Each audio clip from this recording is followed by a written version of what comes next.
So James Brown, you could buy his latest album, which wasn't selling. Right. It was soon going to go out of print. But if you wanted even something from 3 years ago or whatever, or anything back, it was out of print. So there was no way that you could even listen. The oldies radio once in a while might play a James Brown song, but it would be one of three songs.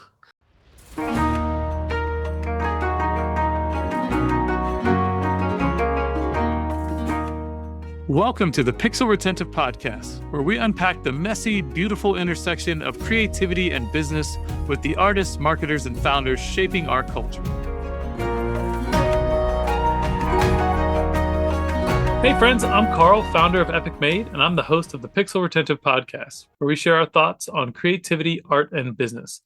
Past guests include Fred Seibert, legendary producer and champion of original IP, Larry Cooperman, founding member of Night Dive Studios, and Cheryl Platts, author and game development strategist. I am forever grateful for the supporters of our podcast, and we are always open to more sponsors that align with our brand.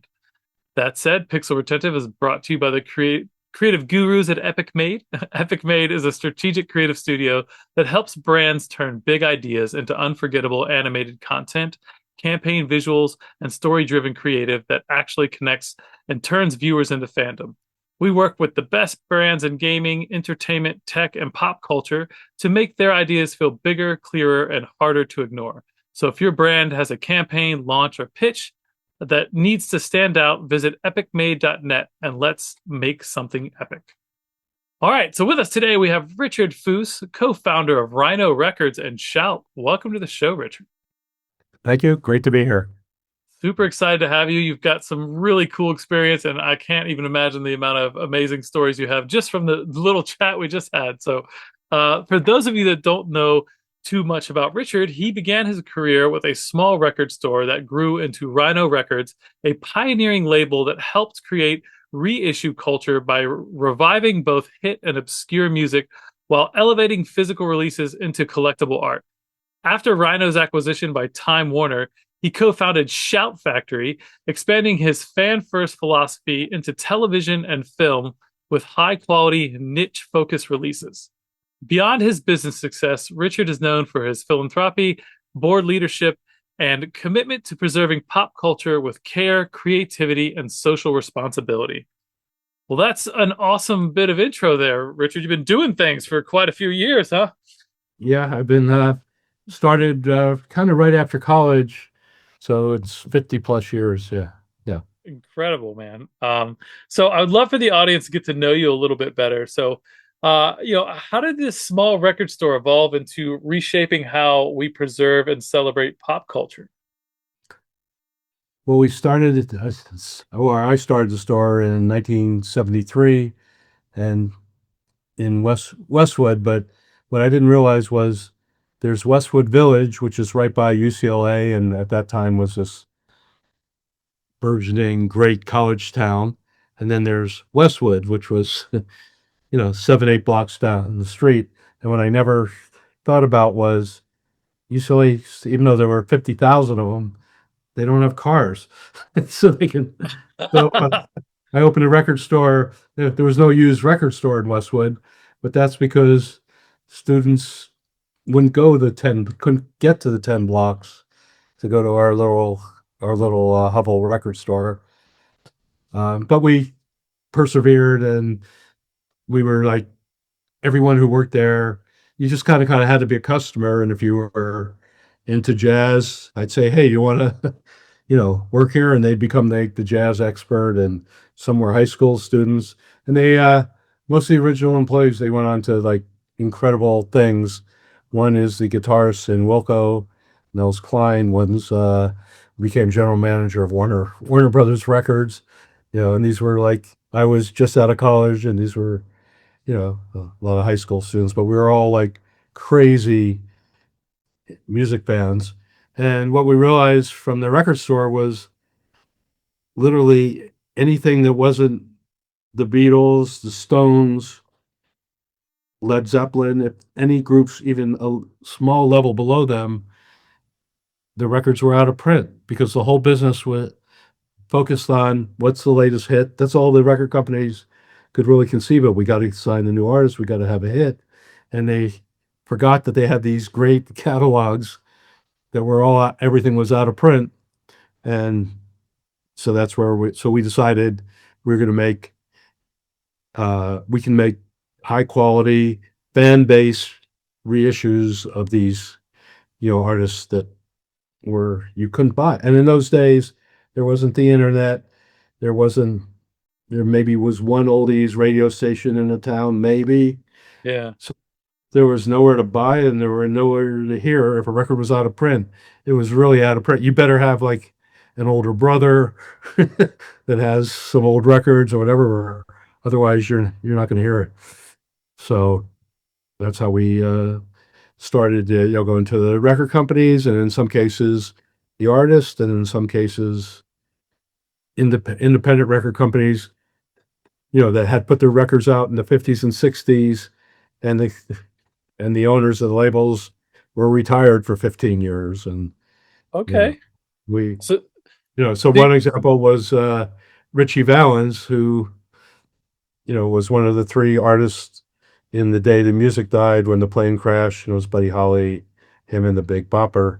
And he was on a small independent record label in LA. We somehow found the, label owner and licensed Richie Valens' music had been out of print for 15, 18 years. And so that was one example. That's really cool. So you had this initial idea, right? That was like, I'm going to make this thing, and all the students, there's 50,000 students, so come here. And then you realize, like, well, they can't even make it here because most of them don't have cars.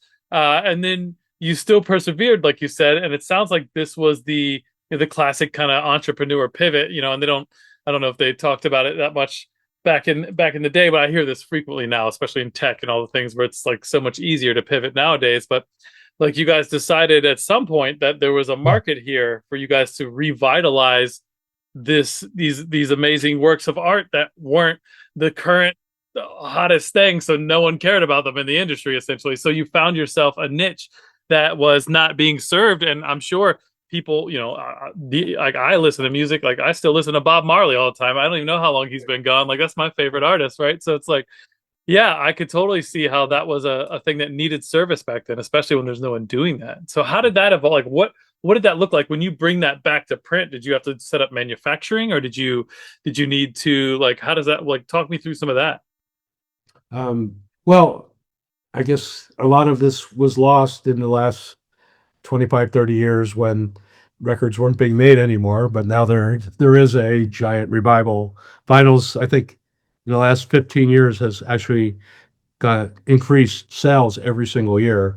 Yeah. So it's back, but it wasn't for for a long time. But we started out, one it was crazy how we started making any records, and maybe the third or fourth year that we had the record store, we finally had a half decent year, and we decided that we're going to press up a promotional single for the store and give it away as holiday presents for the first 1,000 customers that came. So we made 1,000 records of a theme song for the store called "Go to Rhino Records," and the singer was a incredibly eccentric artist named Wildman Fisher. And Wildman Fisher had been, I knew him from the 60s, where he would hang out at the Sunset Strip and the beach, wherever young people were. And he'd go up to people and say, uh, for a dime, I'll sing you a song. And he would make up, if you paid him the dime, he would just make up a crazy song on the spot. Plus, he had a little repertoire. And Frank Zappa discovered him and did what people have said is the first double album of Wildman Fisher songs on it, on Zappa's Bizarre Records label, and it didn't sell. And that was the end of Wildman Fisher's career. This is probably 1971, 70, Okay. and now we're in 1975 or 76. And so we pressed up 1,000 records of, Wildman Fisher on the spot, recording on a cassette player, Go to Rhino Records. He just made it up. That's And awesome. my partner or he was the general manager at the time, and then became my partner, Harold. Uh, was a rock writer, and he had a relationship with the number one DJ in England, John Peel. He sends the record to John Peel, and John Peel starts playing it. He had a Sunday night show that both had hit records and cool records, and it becomes the number 50 record for the year on the John Peel show. And Virgin Records is just starting, and they're just a record distributor. They order 1,000 records, and we go, oh my God, we're in the business. and, so, Wow. and from there, we started making our own 45s. What's a 45? I'm sorry. Little records. Oh, okay. Smaller vinyl. Oh, okay. Singles. Okay. So Okay. little 7-inch Gotcha. records that could have one song on each side. Okay. So, Okay. yeah. And a lot of, at the time, punk was just starting. Okay. And punk bands weren't going to be signed by the major labels. There weren't independent records labels at the time, so the punk bands would press their own 45s. They couldn't afford to make albums, Right. and our store was like one of the few independent record. Each kind of area had an independent record store, so we would, punk bands would come in to sell their own records, and it's actually where I met my wife. She had a punk rock band, and sold her records to our store, and that's how we met. But my uncle had the band Mickey Clean and the Mez. I guess they were a big deal at some point. They played it like the Rat or something, or I don't know. I'm a little fuzzy on the details, but apparently it was a big deal. well, it was a real do it yourself mentality, and so everybody was making their own records and 45s, and so were we. And eventually, so we weren't doing reissues. We were kind of making our own records. Matter of fact, one of them was a novelty record that I created and self-produced called the Temple City Kazoo Orchestra. It was a orchestra made of kazoos, and we actually had a minor local hit at the underground radio station in LA, KROQ. And so so we had some success, but where we really saw our niche and what was really needed was reissues and compilations. So Yeah, and as you guys are doing that stuff, what you're really doing is like preserving pop culture and the music, and I'm sure, and you got into TV with Shout, right, as well, exactly. and just like, so that kind of became more or less the legacy of the things you're doing. Is that a fair thing to say? Yeah, the major labels just and the studios, their business is developing hits, Yeah. and they sort of left fallow a lot of the things that people loved, and certainly cult songs and cult shows. It's so, and they weren't thinking about, in the early days of Rhino, we did a lot of compilations, so we would take the best of any soul music or disco or you name it, and we'd compile either box sets or multi volumes of every genre, curated by experts in the field. And so, yeah, again, super serving the fan, giving the fan a great experience of getting the music that they like, or the ability. Many times if we put out like the best soul songs, we'd have 3 or 4 songs on the album be ones that we love that were undiscovered. So you could get both the hits and find new songs to discover as well. Oh, and that's beautiful. It sounds like you sort of pioneered the now that's what I call music thing, that they do all these compilations and sort of stuff. That's the biggest one that I could think of that popped into my head. But that's really interesting. So you were doing the compilations, and then you're also doing these like almost like, hey, this is what we think if you like this, like these popular songs that everybody knows, you'll probably love these, and these artists haven't got their due. Like you should check them out. Like they're kind of under the radar. Exactly. That's amazing. And we were trying most of we didn't have a lot of competition, but a lot of the competition were deep record collectors that knew more than us about an artist, or but that what they would do is they would put out the rarities for fellow record collectors. And we joked that my partner and I were record nerds, but occasionally we could get a date. And so we You only so need one good one, right? yeah, right. So we were appealing to record fans, not deep collect. We weren't trying to impress, other record collectors and record nerds with what our deep knowledge or anything. We were trying to have a great listening experience for the fans. I love that. So you had So this fan. Go ahead. go ahead. No. I was gonna say you have this fan first mentality, right? So what did that actually mean for you in practice when you were building all of this? We again the record companies were like older people Sure. trying to figure out either what the kids would like. Right. So they weren't on the ground. So when they did do reissues, which was even back in the 60s, what's other than the Beatles, what would be one of your favorite 60s bands? So, you know, I mean, let's see. That's a hard. I don't got it. I don't know. The Okay, Beatles all the right, only one that pops into my head. Unfortunately, I okay, don't. Yeah, no problem. But okay, I so do have. what? I have like four original Beatles albums, like in the Okay, vinyl, like in the sleeve, still in my closet so right what? now. One example I'll give is the band The Kinks, Okay. which were a giant band in the 60s. And what would tend to happen is they'd have a bunch of hits and then they wouldn't. If Right. you want the Beatles or Kings, are maybe nothing great, but if you weren't the Beatles or Stones or whatever, there's a band, the Turtles, Okay. and Happy Together was their, which is, now Happy the, Together has been but redone so many. Yeah, it's great. so the Turtles had a bunch of hits and then they did, and they broke up and the label folded. But anyway, the label trying to get every ounce of the Turtles put out a greatest hits. So we as kids would buy the greatest hit. They put out a bunch of singles, and then we go, "Oh my God, we can hear every song." We buy the record, and as the record is coming out, they're having the last of their couple hits.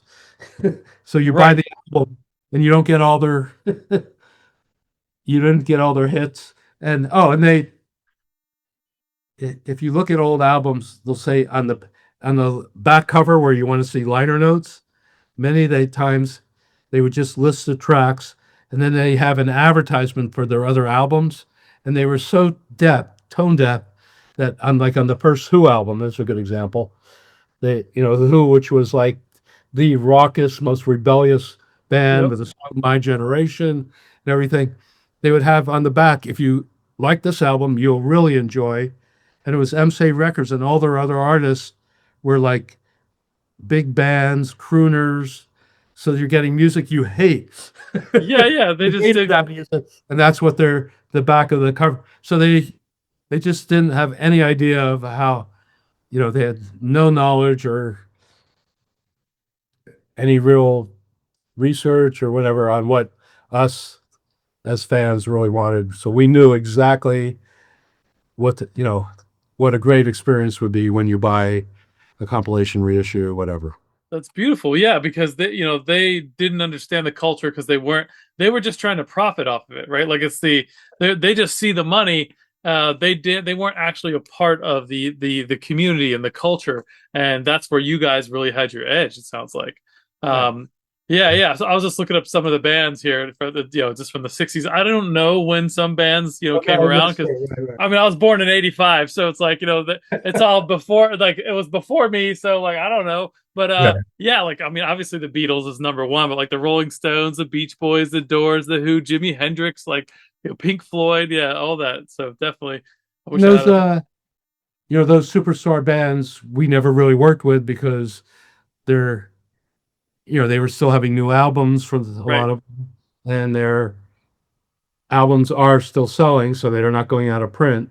Yeah. But uh, I'll give you one example of a band that 100 a group artists, seminal artists that 100% of their music was out of print was James Brown. You Okay. So James Brown, you could buy his latest album, which wasn't selling. Right. It was soon going to go out of print. But if you wanted even something from 3 years ago or whatever, or anything back, it was out of print. So there was no way that you could even listen. The oldies radio once in a while might play a James Brown song, but it would be one of three songs. So we were able to go to MCA Records or Pelodera Records at the time, which was a big label, eventually sold to MCA, and we were able to license a James Brown Greatest Hits, and that was the only way that you could, hear any James Brown, and it sold like crazy, and then it was our best-selling reissue, and then CDs became a couple years later the main way that people bought music, and they licensed us for CD. They could have done this all themselves, and they But you already still had the machine. They didn't want to reinvent it. They just make the license money's the easy. It's all profit. You don't have to right. do nothing, you know? Well, eventually they got a smart person in as their head of catalog and whatever, and they took the rights back. But we had sold like hundreds of thousands of James Brown CDs, and Good. and by that time we had such a big catalog, and we were so far ahead of, and eventually all the major labels started their own reissue divisions, and they were good, but they Yeah. were many years behind us, and And you so, guys started that industry. You yes, like we started you it, and made we gave them a model of how to do it. So well and good. And hopefully, you were able to make some good money on that and like live a nice life with it and do things that, felt fulfilling. And it sounds like you did. So that's amazing. That's the dream, right? Like yes, yeah, um well, we loved what we were doing, and people could feel that passion when they bought our CDs and albums, et cetera, et cetera. passion comes up on this podcast almost every episode, right? The things that really make things great are when the people behind it are passionate. I don't care if it's design or video games or music or any version of art and creativity. Like if you're passionate and passionately expressing yourself as a human being through this work, however that manifests, that resonates with other people. And I love that you said that because it's really important. Um, so this was that was kind of the first big venture that you did, right? And you built this up, and eventually you sold it. And it looks like it's with Warner Media now, or Warner something. Warner, Warner Warner Record, yeah, is it? yeah. I think it's all part of Warner Brothers or whatever it is now. Uh, Time Warner, Actually, AOL, like this. it's all split apart now, and the record company is separate from Warner Oh, Communications Films and whatever. That's about Warner Communications and Films is about to sell to Paramount, oh, which right, is by Larry Ellison. right. You know, so yeah, Yeah, that guy needs some more stuff too. yeah. It's his portfolio wasn't big enough. Oh no, Uh, so, oh you need to yes. buy some more shit. Why not? They'll pretty much own Hollywood, other than his competitors will be Amazon, Disney, but You not. know, but I think in that vein, I don't mind it because it's going to become what you were just saying, right? What I'm seeing happen in my generation now, is that same vibe that you saw. Is like, okay, there's all these big tycoons that own all the big things, and they're doing own the Disney and the Time Warner and the Paramount, but like we don't need any of that anymore. We have the internet, we have True. AI tools, we have all this shit. So it's like me and five of my buddies can make an amazing story, whether that's a game or a movie or comics, and we're able to do it now expeditiously and with less and less money and more just about do we have the right ideas that's in touch with the current culture that people actually want to consume, Well, right? So that's revolutionary. If people will, that's revolutionary. It could change everything for the better to get the studio out of it. But before, like, they're spending $100 million, $200 million on a movie. you're not going to do that with your friends. You can, Yeah, well, but you but can I, do movie. I'm saying I've you're seen not going to people. hire Ryan Gosling or Yeah, yeah, yeah, what, Ryan Gosling. Yeah, yeah. No, you're not. Gosling also. Yeah, yeah. Yeah. But I But think, but yeah. it's revolutionary that you'll be able to that you can do things on your own, and hopefully people will they already are will uh, react to that and decentralize content and yeah. I think that's the way the thing's going.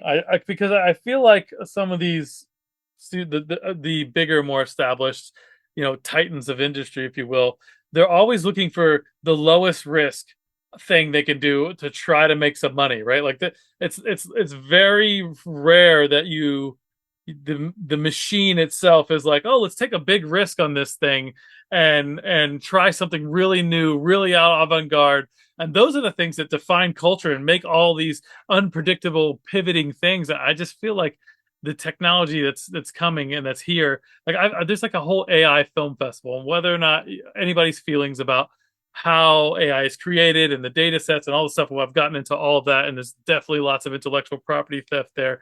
But at the end of the day, you know, you have single creators, 2, 3 people coming together with an idea, making a feature length, live action looking, full on movie, and they made it in a month at their computers. And For like virtually zero, what was that? virtually $0. Virtually $0, and gripping stories that are really incredible, Wow. that Wow. look like Hollywood. And look, when you get into if you're like me and you work as a professional animator, and you can get into oh well, look, this arm passes through and does some weird thing, but like if you let all of that go, and that stuff will evolve and change over time. But if you look at the idea, like these stories are coming to life from somebody's head, right? They're literally telling the machines to make these things, and you can still enjoy it. Like it's still an incredible experience. Right. So there's some really the future is pretty cool. I think there's some Pretty really great excited. decentralization going on. I feel like we've dived a lot into the music side of things. So let's get a little bit into Shout, and tell me about that. When did that start, and what is Shout about? So uh in 1990, 91 at Rhino, we saw that all the major labels were getting into reissues, starting their own divisions, and our distribution deal was ending with Capitol Records, and we got interest from Atlantic Records, which was my favorite label growing up.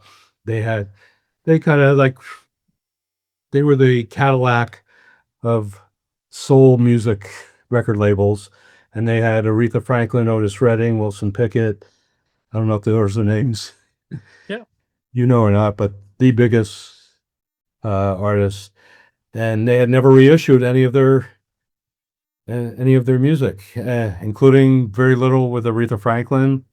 And so we were able to enter into a joint venture with them to get their whole back catalog, and we went crazy. It was my favorite label growing up. So it was talk about your passion and et cetera, et cetera. And but they had in part of the agreement, it was we entered into a joint venture, and they had uh, a call on the other half of our label and bought it in 2000. We left, and I still wanted to be in business and whatever. And so with my brother, who was head of marketing at Rhino, and our uh, our head of business affairs, Bob Emmer, we started Shop Factory, the three of us, and the music business was starting to crash.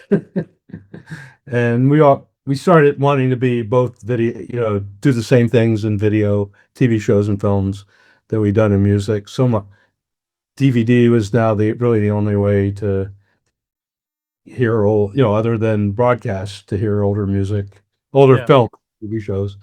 So we started Shout Factory, and our first thing we put out was probably the number one cult show that people were dying to see, which was Freaks and Geeks, which had been on for one season, but it had a giant, deep cult following, but went off the air and then never seen again in reruns or for many years, and that's the first thing we did was do a DVD box set of the complete first season with tons of extras on Freaks and Geeks, and we were able to save many other TV shows and films as we had done in music. I love that. So you basically took the lessons you learned from music, right? And you did another pivot, right? You were like, hey, this industry's getting crazy. It's not what it was. But we learned this idea that there's fans out there that love things like music and they want to be able to access them. And here we are, looking at music being hard. So whose idea was it to like, or where did the idea come from? It was like, well, why don't we do that same thing with cult TV? Like, what when was that epiphany moment like? I think we had, at Rhino, we had a Rhino video. Oh, So okay. we were always intended to be, video as well, but our specialty was in music. So we sort of had to make a pivot, but, we were able to do it. And kind of in the same way, many, there were a handful of cult TV shows and lesser degree films that hadn't been issued on DVD and were out of print and in the vaults and not seen. And we were able to make one of the ventures that I'm most proud and happy with is we always like loved cult films so bad they're good films. Yeah. Those were the most interesting filmmakers that would had these lofty expectations and would fail so bad that the films would be good, or just not have the budget, or which was the case in we bought Roger Corman's film library, and he was the granddaddy of cult filmmaking, starting with Little Shop of Horrors, and then pivoting to he started a company, New Line, and we bought up his whole catalog of 350 films that included Death Race 2000, uh, the first two Ron Howard directed films, Eat My Dust, and it started the giant oh auto I forget. Anyway, All right. and Roger Corman at New World, not new, at New World launched the careers of Ron Howard.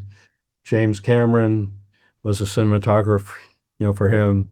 No big deal, James Cameron. All right. Okay, at Little Shop of Horrors, Jack Nicholson. We could go on Okay. and on with Peter Bogdan. Almost every Martin Scorsese, virtually everyone started with Roger Corman. We were able to buy his catalog. It was mostly out of print, and that was just a dream to work with. And we still, I can talk about how our company has evolved. I'm just a very part-time consultant, but we still work with Julie Corman. Roger Corman's 100, he passed away last year at 99. It's his Wow. 100th birthday this year, and there's all kinds of celebrations, and his wife, Julie Corman, is still alive, and I just had lunch with her a couple weeks ago, and we're still in contact. That's incredible. So, I mean, what does the future look like now? I mean, you're still doing things. You're doing some part-time consulting. You've done so much over the years, like really incredible things. Like, what's still out there for you to do? What's exciting? Uh, maybe I'm trying now to save the world, and I love it. Go in big. in a very small way, and I spend 99% of my time working on nonprofits that I'm either on the board of or one I co-created, and a couple on my board chair of, and that's my passion. It's the hardest thing I've ever done, but but that's what I do. Hey, you got to follow the passion, like we talked about, right? That leads Exactly. to so much happiness and fulfillment in life. No, and that always really was my passion that I started, and it's wrapped up into the music and pop culture of the 60s, because so much of it was you know, aspirational about we can have a better world, peace and love, we can have a better world. And music was kind of the soundtrack to our culture. Yeah, I Well, it's understand like, that.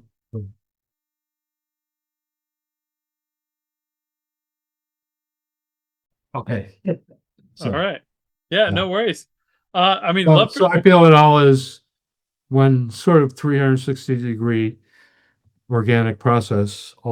Although it's hard to make a case that disco music was important in social life. Well, I guess it was. It brought people together. It was good times, partying, all that. yeah. Yeah.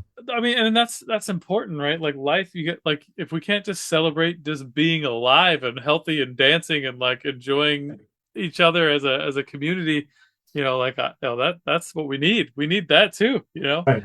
So that's huge. I love and disco is just the style and the culture of disco was really crazy. Like I loved it. Like I love seeing stuff like reference it back to, or even when they like reenact it in movies and stuff. Right. Right. It's Right. just fun. So yeah, that's super cool. Would you like to share about any of the nonprofits that you're working on? Is there anything you want to shout out or? We'd love to. Um, well, the most number one I work with is founded by my wife, who again I met because she was a punk rock singer in the Definitely got to marry the cool punk rock chick for sure. right, in the 70s, and she was definitely a cool punk rock chick. Who interesting was she was right in the there's maybe 1 year where you could be both a hippie and a punk.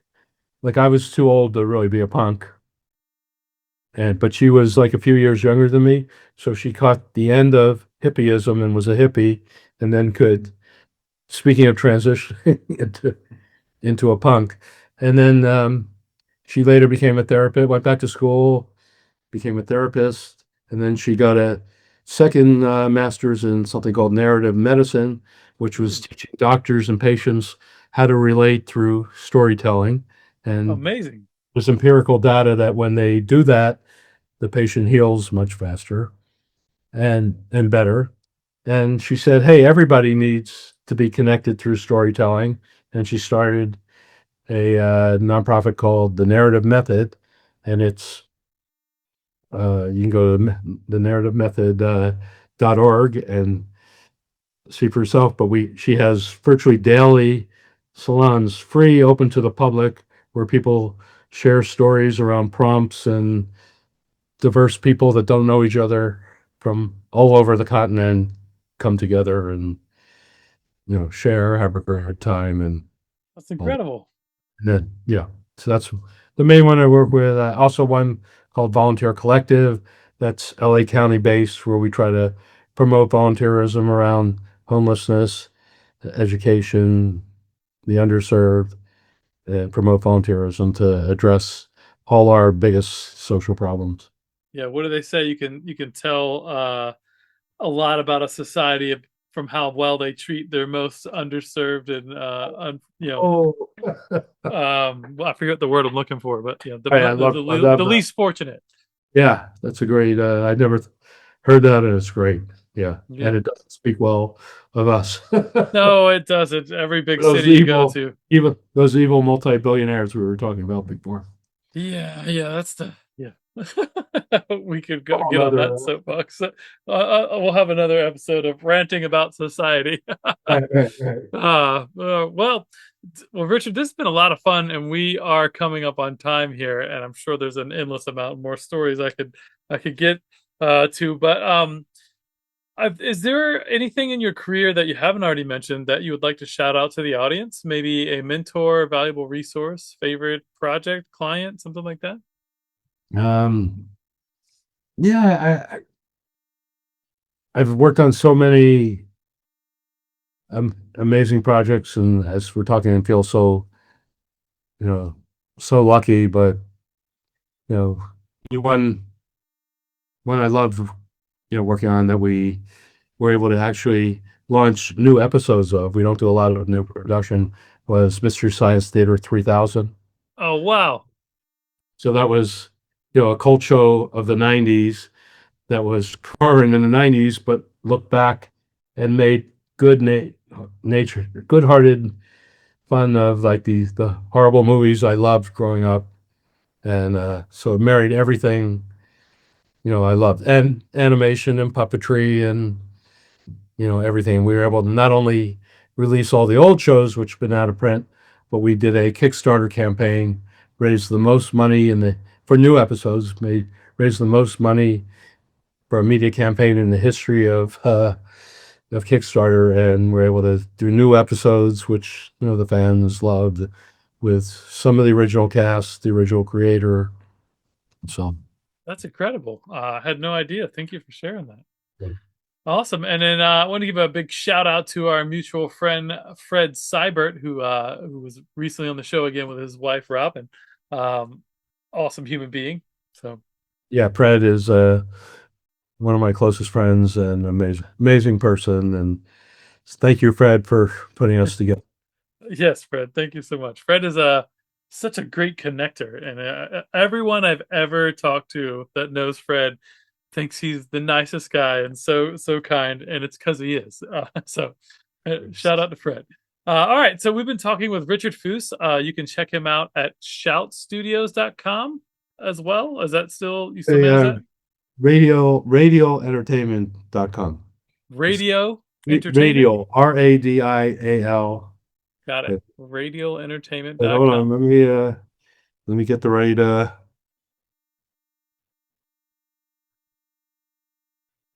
boy, I should be prepared for that. Oh, it's all good. All right. People, the audience loves the authenticity of radio. our show. Just said, recently we merged Shout Factory with another company, or doing similar FilmRise, and started this new company, FilmRise Radio Entertainment, that has 70,000. It's most, if something's old and not from the studios and people want it, we probably have it. 70,000 films and TV shows, and Incredible. getting more and more every day. So You guys are just creating this deep check out archive of Radio human Entertainment for everything you always wanted to see and didn't know how to see it. And Okay, fantastic.